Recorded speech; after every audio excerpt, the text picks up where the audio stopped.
যেমনটি দেখতে পাচ্ছেন একজন শিক্ষার্থী প্রতিনিধি এখানে এসেছে, ডাকসু নেতা এ বি জুবায়ের, যার সাথে কথা বলছেন ডিসি মাসুদ এবং পুলিশের কয়েকজন সদস্য তাদের সাথে কথা বলার জন্য ভিতরের দিকে গিয়েছেন।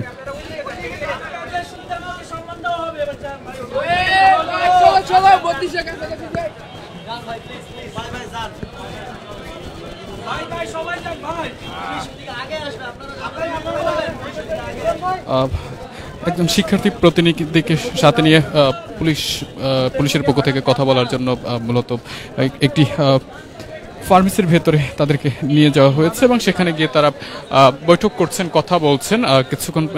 কিছুক্ষণের ভেতরেই হয়তো বা সিদ্ধান্ত আসবে যে পরবর্তী পদক্ষেপ কি হবে। শিক্ষার্থীদেরকে কি ধানমন্ডি 32-এর ভেতরে ঢোকার অনুমতি দিবে কি দিবে না সে বিষয়ে জানা যাবে কিছুক্ষণ পরেই। মূলত ডিসি মাসুদ সরাসরি শিক্ষার্থী প্রতিনিধিকে সাথে নিয়ে আমরা যেমনটি দেখতে পাচ্ছি তাজরিন ফার্মেসি লিমিটেড নামে একটি ফার্মেসির ভেতরের অংশে তারা প্রবেশ করেছেন এবং সেখানে গিয়ে তারা সেই শিক্ষার্থী প্রতিনিধি এবং ডিসি মাসুদ সহ কয়েকজন পুলিশের সদস্যরা মিলে তাদের সাথে কথা বলার চেষ্টা করছেন। এবং এ পাশে কিন্তু এখনও সেনাবাহিনীর উপস্থিতি রয়েছে, দুটি সড়ক জুড়েই কিন্তু এখনও সেনাবাহিনীর উপস্থিতি সেই আগের মতো এখনও আমরা লক্ষ্য করছি, এখনও কিন্তু তাদের উপস্থিতি রয়েছে। এবং ছাত্র জনতা যারা ছিলেন তারা কিন্তু এখনও স্পট থেকে সরে যাননি, তারা এখনও কিন্তু এখানে রয়েছেন এবং তাদের অবস্থান কিন্তু আমরা এখনও দুই সড়কের আশপাশেই লক্ষ্য করছি। পাশাপাশি সেনাবাহিনীর সদস্য যারা রয়েছেন তারাও কিন্তু এই মুহূর্তে সড়কে দাঁড়িয়ে রয়েছেন, সামনে তেমনটি কিন্তু আপনারা এই মুহূর্তে দেখতে পাচ্ছেন। এই মুহূর্তে আমরা যেমনটি দেখলাম যে শিক্ষার্থী প্রতিনিধিদের সাথে নিয়ে পুলিশ কথা বলার জন্য ভেতরের অংশে ভেতরে গিয়েছেন এবং তাদের সাথে কথা বলে সিদ্ধান্ত জানা যাবে যে পরবর্তী পদক্ষেপ বা কার্যক্রম আসলে তাদের কি হবে। শিক্ষার্থীরা, ছাত্র জনতারা এখানে যারা এসেছেন তাদের যে চাওয়া, তারা ধানমন্ডি 32-এর ভেতরে প্রবেশ করবেন এবং ধানমন্ডি 32 ভেঙে দিবেন, সেই চাওয়া আসলে পূরণ হবে কিনা বা তাদের সেই দাবি মেনে নেওয়া হবে কিনা সে বিষয়ে আলোচনা করার জন্যই মূলত কয়েকজন শিক্ষার্থী প্রতিনিধিকে সাথে নিয়ে মূলত পুলিশ সদস্যরা, পুলিশের যারা গুরুত্বপূর্ণ দায়িত্বে রয়েছেন তারা ভেতরে নিয়ে গিয়েছেন। একটা সাইডে গিয়ে কিন্তু তারা তাদের সাথে আলোচনা করছেন এবং কিছুক্ষণ পরে মূলত জানা যাবে যে আসলে তাদের ভেতরে কি নিয়ে কথা হয়েছে এবং পরবর্তী পদক্ষেপ কি হবে এবং তাদেরকে বা শিক্ষার্থীদেরকে অনুমতি দেওয়া হবে কিনা বা ছাত্র জনতা যারা এখানে সেই সকাল থেকে এসে জড়ো হয়েছিলেন, অবস্থান নিয়েছিলেন, তাদের দাবি মেনে নেওয়া হবে কিনা সেটি কিন্তু কিছুক্ষণ পরে মূলত জানা যাবে।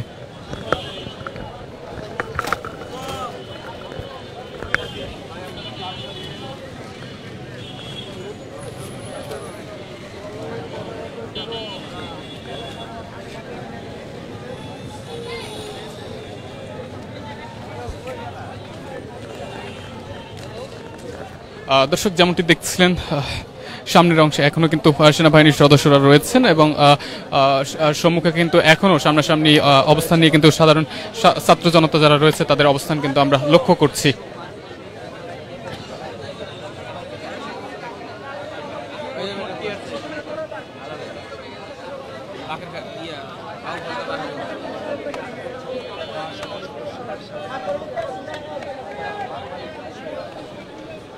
সামনে যেমনটি দেখতে পাচ্ছেন যে সেনাবাহিনীর সদস্যরা রয়েছেন এবং তাদের সামনেই কিন্তু সামনাসামনি মুখোমুখি একটি অবস্থান নিয়ে কিন্তু দাঁড়িয়ে আছেন সাধারণ ছাত্র জনতা যারা শুরু থেকে আমরা যেমনটি দেখতে পাচ্ছি তারা এই জায়গাটিতে অবস্থান নিয়ে দাঁড়িয়েছিলেন এবং সেখানে কিন্তু সেনাবাহিনী এখনও সড়কটি বন্ধ রেখে তাদেরকে ভেতরে প্রবেশ যাতে ছাত্র জনতার কেউ করতে না পারে সেজন্য তারা এখানে দাঁড়িয়ে আছেন। আমরা এখনও কিন্তু সেই একই পরিস্থিতি দেখতে পাচ্ছি যেটি কিছুক্ষণ আগেও আমরা দেখেছিলাম এবং সেই একইভাবে কিন্তু এখনও আমরা দেখতে পাচ্ছি দাঁড়িয়ে রয়েছে। শুধুমাত্র পুলিশের পক্ষ থেকে ডিসি মাসুদ তিনি ছাত্র প্রতিনিধি বা শিক্ষার্থী এবং এই মুহূর্তে ছাত্র জনতা যারা রয়েছে তাদের পক্ষ থেকে একজন প্রতিনিধিকে সাথে নিয়ে কিন্তু একটি ফার্মেসির ভেতরে প্রবেশ করেছেন এবং তার সাথে এখন আলোচনা করা হবে এবং আলোচনা করার পরে পরবর্তী সিদ্ধান্ত আসবে যে আসলে তাদের ভেতরে কি সিদ্ধান্ত হয়েছে, তারা কি করতে চান সেই সম্পর্কে জানা যাবে বা এই ছাত্র জনতা যারা সকাল থেকে অপেক্ষা করছে ধানমন্ডি 32-এ যারা প্রবেশ করতে চান তাদেরকে সেই অনুমতি দেওয়া হবে কিনা সেই বিষয়ে মূলত আলোচনা চলছে, আমরা সকলেই কিন্তু সেই অপেক্ষাতে রয়েছে এবং এখানে যারা সাধারণ শিক্ষার্থীরা বা ছাত্র জনতা রয়েছে তারাও কিন্তু অপেক্ষা করছে যে কি আলোচনা হচ্ছে বা কি সিদ্ধান্ত আসবে।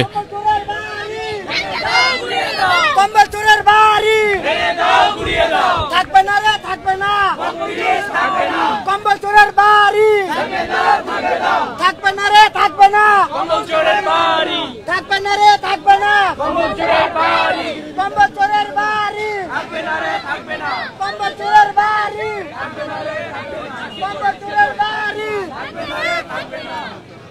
ওই ভাই বলেন আজকের এই দিনে মুজিব কথা বলে জানেন তোমার মনে পড়ে না, বলেন বলা মানে জোরে বলেন।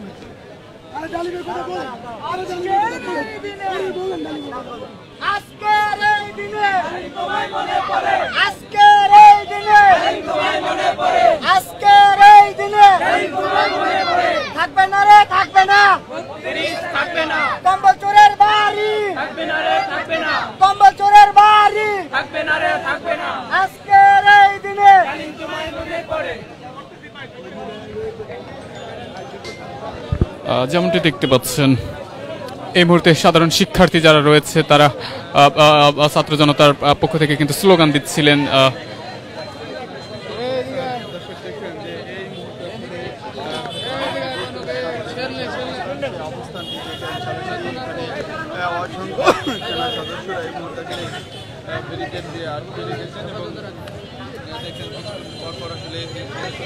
আমরা যেমনটা দেখতে পাচ্ছি যে কিছুক্ষণ পর পর সেনাবাহিনীর সদস্যদের কিন্তু পরিবর্তন করে এখানে আবার নতুন সদস্যদের দাঁড় করানো হচ্ছে। মূলত বেশিরভাগ সদস্যরা যখন অনেকক্ষণ ধরে এখানে দাঁড়িয়ে থেকে দায়িত্ব পালন করছিলেন তখন তাদেরকে আবার পরিবর্তন করে কিন্তু আবার নতুন সদস্যদের কিন্তু দায়িত্ব পালনে নিয়ে আসা হচ্ছে। আমরা তেমনটি কিন্তু এই মুহূর্তে দেখতে পাচ্ছি।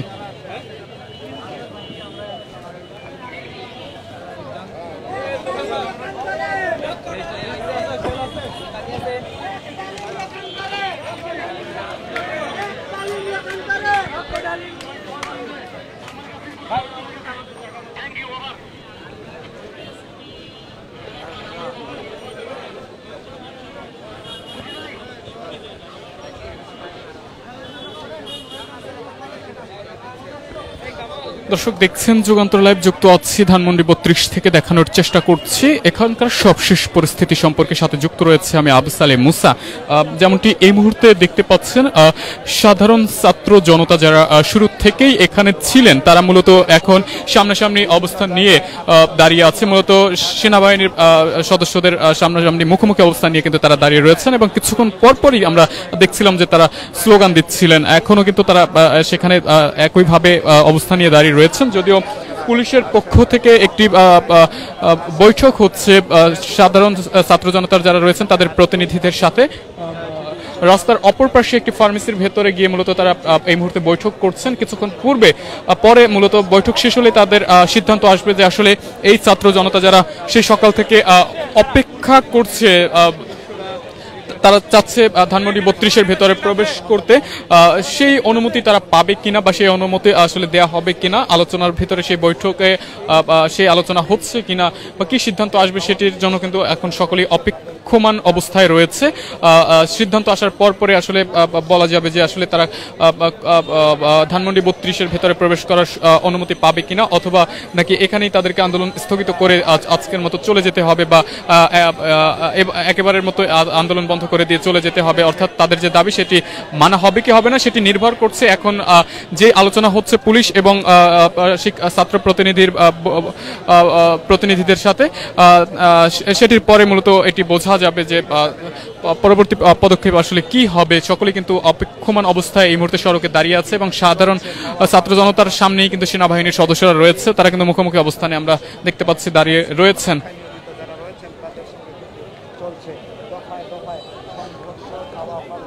দর্শক আমরা আবারও যুক্ত হব যুগান্তরের অন্য লাইভে। ততক্ষণ পর্যন্ত সকলে ভালো থাকুন, সুস্থ থাকুন, সেই সাথে থাকুন যুগান্তরের সাথেই।